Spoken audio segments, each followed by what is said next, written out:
Zoe and the Magic Harp by Jane Andrews. It was the evening of the annual fairy ball in the Fairy Queen's castle. All the fairies were dancing to the wonderful music played by the Fairy Queen on her magic golden harp. The harp's magic was very strong and only the Fairy Queen could play it. If anyone else tried, a spell would be cast over them. No one saw two little witches who had come to spy on the celebration. The witches were planning a secret midnight feast, and when they heard the beautiful music the Fairy Queen was playing, they decided to steal the harp for their own party. When the ball was over and the lights had gone out, the two witches crept out of their hiding place and together they picked up the harp. But the harp was heavy and difficult to carry, and it made out a loud clang as it hit on the window sill.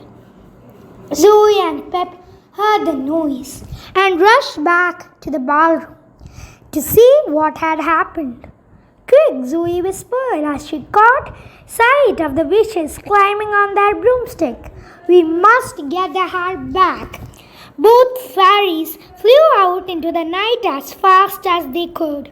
They tried with their all might to catch the witches, but the witches' broomsticks were much faster than their fairies' wings. "We need broomsticks too," said Pip, panting.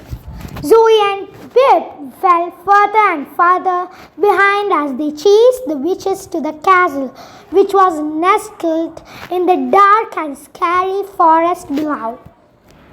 As the fairies approached, they saw a ghostly light shining through one of the windows and flew down to investigate.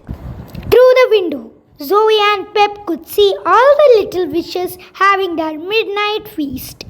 They were eating spider cookies and drinking mud cocoa, and in the center of the room was the Fairy Queen's magical harp. "We must run away into the castle and rescue the harp," whispered Zoe. They tried a small door, but it was very close and it wouldn't let them through. They tried some windows, but the windows blew them away. They flew round and higher until eventually they found a tiny little window open at the top of one of the castle towers, and Zoe and Pip squeezed through. But horrors! As soon as they made it through the window, they started sliding very fast down a dark, long, winding chute. They fell deeper and deeper into the castle and landed at the bottom with a big bump. Zoe and Pip dusted themselves off and began their search. It wasn't long before they heard some excited chatter coming from a nearby room, and through the half-open door they could see the ghostly light again. The feast was over. "On your feet, it's time to dance," cried Moo. Tabitha sat down to play the harp and plucked the string.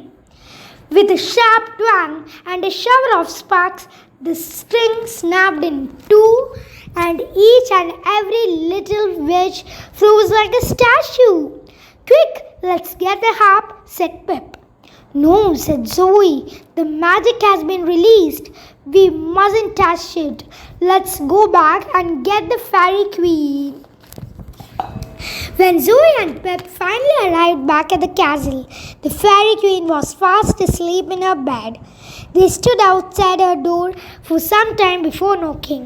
The Fairy Queen did not like being woken up in the middle of the night. "Who is there?" the Fairy Queen asked grumpily when they knocked for the third time. But when Zoe and Pip explained what had happened, she immediately grabbed her phone and made a call. The head witch was enjoying her nightly broomstick ride and was not pleased when her mobile rang. "Nonsense," she protested. "They were all asleep when I left." "Well," the Fairy Queen informed her crossly, "at the moment they are all frozen in your dining hall with my harp. We are on our way be there." The head witch flew back home as fast as she could. The dining hall in the witch's castle looked a sorry sight indeed. Some of the witches were frozen in a very funny positions. I have a good mind to leave you this way, scolded the head witch. Zoe and Pip tried hard not to giggle. The least they could do is return my harp, said the fairy queen. The head witch moved away to allow the fairy queen to perform her spell to release the witches. The head witch lined the little witches up. No pudding for any one of you for a long time, she said, and I believe I know who is responsible for this. She turned and pointed a long finger directly at Tabitha and Mo. Tabitha and Mo, you will hand your broomsticks over to Zoe and Pip for 1 full month. I'm certain they will have good fun looking after them for you. Yippee! Cheered Zoe and Pip, and they raced off ahead of the fairy queen like 2 rockets into the sky. Hope you all enjoyed the audiobook. See you later. Goodbye and thank you.